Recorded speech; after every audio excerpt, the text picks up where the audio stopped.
अस्सलामुअलैकुम दोस्तों, मैं हूं अली। उम्मीद करता हूं आप सब खैरियत से होंगे। आज के इस व्लॉग में मैं आपको दिखाने जा रहा हूं स्कीम 33 में वाक़िया एक और सोसाइटी जो कि 50% आबाद हो चुकी है। सोसाइटीज़ पे बनाई जाने वाली मेरी व्लॉगिंग के इस सीज़न 2 के अंदर कोशिश मेरी यही होगी कि आपको आबाद और गैर आबाद दोनों किस्म की सोसाइटीज़ दिखाऊं ताकि आप प्राइस कंपैरिजन करने के बाद बेहतर तरीके से फ़ैसला कर सकें कि आप लोगों ने कहाँ इन्वेस्ट करना है। एज अ व्लॉगर मेरा काम इतना ही बनता है कि साफ़ सुथरी सोसाइटीज़ की कमी बेशों के साथ साथ आपको ग्राउंड रियलिटी से आगाह करूं। बाकी कब और कहाँ इन्वेस्ट करना है ये फ़ैसला आप लोगों ने खुद लेना है और किसी एक्सपर्ट से मशवरा करके लेना है, क्योंकि मेरे बहन भाइयों, जब बैरियर टाउन जैसी मजबूत सोसाइटी जिसके 20-20 मिनट तक एड्स बड़े बड़े टीवी चैनल्स चलाते रहे वो आज मुतनाज़ा हो चुकी, तो उसके मुकाबले में इन छोटी मोटी बेहतरीन सोसाइटीज़ को कब नज़र लग जाए क्या भरोसा। चैनल पे नए आने वाले दोस्तों से यही गुजारिश करूंगा कि चैनल को सब्सक्राइब करना ना भूलिएगा। मुझे बस आपसे यही ताउन चाहिए।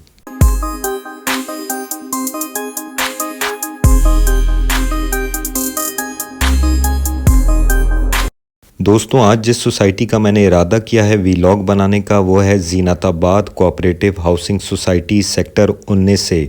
वैसे तो गूगल मैप की मदद से आप आराम से ज़ीनताबाद कोऑपरेटिव हाउसिंग सोसाइटी आ सकते हैं, लेकिन अगर आप हाईवे की तरफ से आ रहे तो कबाबजी का सर्विस रोड इस्तेमाल करते हुए आप जमाली पुल के अंडरपास से राइट साइड पे कट लेंगे। आपको सिराते मुस्तकीम आना है सुमेरा चौक तक। यहाँ से आपने लेफ्ट साइड पे कट लेना है और आधे किलोमीटर की ड्राइव पे आपके लेफ्ट साइड पे आपको ज़ीनताबाद कोऑपरेटिव हाउसिंग सोसाइटी मिलेगी। और अगर आप मेहरान रोड पर हंसा सोसाइटी की तरफ से आएँ तो सर सैयद चौक आता है। यहाँ से अगर हम उल्टे हाथ पे मुड़ जाएं तो थोड़ा सा आगे ड्राइव करने के बाद आपके सीधे हाथ पे ज़ीनताबाद सोसाइटी का गेट आता है। मैं क्योंकि सुमेरा चौक की तरफ से आ रहा तो आपको समझाने के लिए बताता चलूं कि मेरे सीधे हाथ पे पंजाबी सौदागर फ़ेज़ 1 और कराची बार 25A सोसाइटी पड़ेगी और मेरे उल्टे हाथ पे पहले काठियावाड़ और उसके बाद ज़ीनताबाद सोसाइटी आएगी। सोसाइटी अगर थोड़ी सी भी आबाद हो जाए तो वहाँ वीडियो बनाने की इजाज़त इतनी आसानी से नहीं मिलती, जिसकी वजह से इस बार मैं बाइक के बजाय गाड़ी का इस्तेमाल कर रहा। तो अगर वीडियो क्वालिटी पहली जैसी ना लगे तो भाई थोड़ा बर्दाश्त कर लेना। दोस्तों, ये है ज़ीनताबाद कोऑपरेटिव हाउसिंग सोसाइटी का मेन एंट्रेंस गेट। यहाँ से अंदर चल के मैं कोशिश करता हूँ कि आपको इधर का डिटेल मुआयना करवाऊँ। ये KDA से लीज्ड एक बाउंड्री वॉल सोसाइटी है जो कि SBCA की अप्रूवल लिस्ट में भी शामिल है, तो फाइल्स के मामले में मजबूत और साफ सुथरी है। शायद यही वजह है कि कंस्ट्रक्शन बढ़ने के साथ साथ यहाँ के प्लॉट्स की कीमतों में पिछले 1 साल में 15 से 20 लाख का फ़र्क आया है। और दूसरी वजह प्लॉट्स की कीमतों में बढ़ने की शायद वो भी हो सकती है जो कि आप लोग अक्सर मुझे कमेंट में बताते हैं। यहाँ प्लॉट्स की कैटेगरी की अगर बात की जाए तो इतनी वैरायटी और मिक्स खिचड़ी है कि मेरा भी सर घूम गया। रेजिडेंशियल प्लॉट्स की अगर बात की जाए तो 120 गज के हैं, 200 गज के हैं, 240 गज के हैं, 400 गज के सोसाइटी फेसिंग है, 400 गज के मेन रोड फेसिंग है और 600 गज के मेन रोड फेसिंग है। और जहां तक कमर्शियल प्लॉट्स का ताल्लुक है तो 32 गज के हैं, 120 गज के हैं, 400 गज के हैं और कुछ 400 गज से भी ज़्यादा हैं। कंस्ट्रक्शन के हवाले से अगर बात की जाए तो मेरी नज़र में 50% घर तो बन चुके हैं और आप वीडियो में भी देख सकते हैं कि काफ़ी लोगों ने रिहाइश भी इख्तियार कर रखी है। यूटिलिटीज़ की बात की जाए तो पानी और बिजली तो मौजूद है मगर गैस अभी तक नहीं आई। अब SSGC कब अपनी पैदावार में इजाफा करे या लोगों का एहसास करेगी ये तो खुदा ही जानता है। यही वजह है कि नए घर चाहे पुरानी सोसाइटीज़ में भी बने, गैस के कनेक्शन फ़िलहाल अप्रूव नहीं हो रहे। सोसाइटी में अगर रोड्स की बात करूं तो 24 और 40 फीट के रोड्स हैं।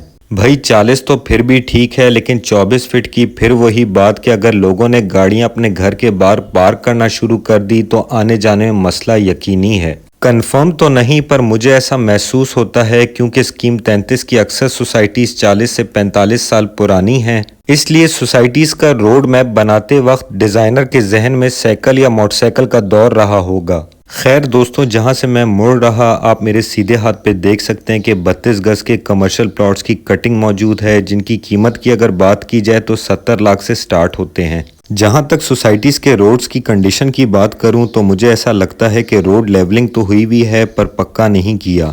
ना बहुत अच्छे हैं ना बहुत बुरे, लेकिन ये उम्मीद की जा सकती है क्योंकि ये कोऑपरेटिव हाउसिंग सोसाइटी है तो जैसे जैसे यहाँ के कमर्शियल प्लॉट्स बिकेंगे तो ये इसके रोड और इंफ्रास्ट्रक्चर को बेहतर बनाएंगे। उल्टे हाथ पे आप देख सकते हैं कि प्लेग्राउंड का गेट बंद है, गाड़ी अंदर जा नहीं सकेगी, इसलिए मैं पहले आपको पार्क का मुआयना करवा देता हूँ।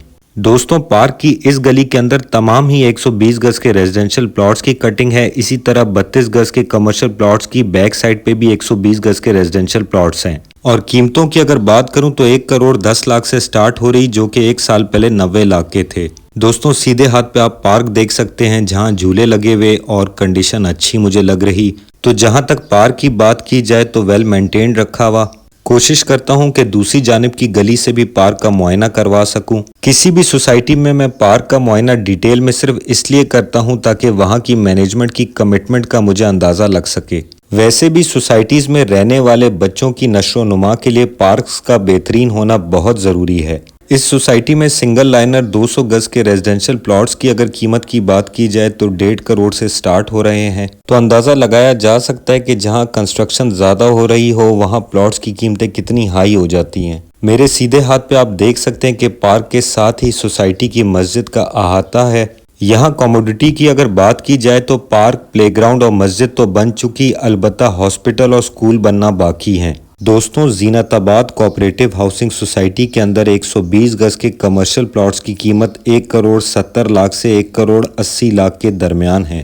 और यहाँ अगर आप 240 गज का रेजिडेंशियल प्लॉट 24 फीट के रोड पे लेंगे तो 1 करोड़ 75 लाख से कीमतें स्टार्ट हो रही। सीधे हाथ पे आप जिस गली में मैं मुड़ रहा ये 40 फीट की है और यहाँ तमाम ही 240 गज के रेजिडेंशियल प्लॉट्स की कटिंग है। सोसाइटी की ओवरऑल अगर सिक्योरिटी की बात की जाए तो बहुत बेहतर है। आप जब भी यहाँ विजिट का इरादा रखते हो तो अपना NIC साथ लाना ना भूलिएगा।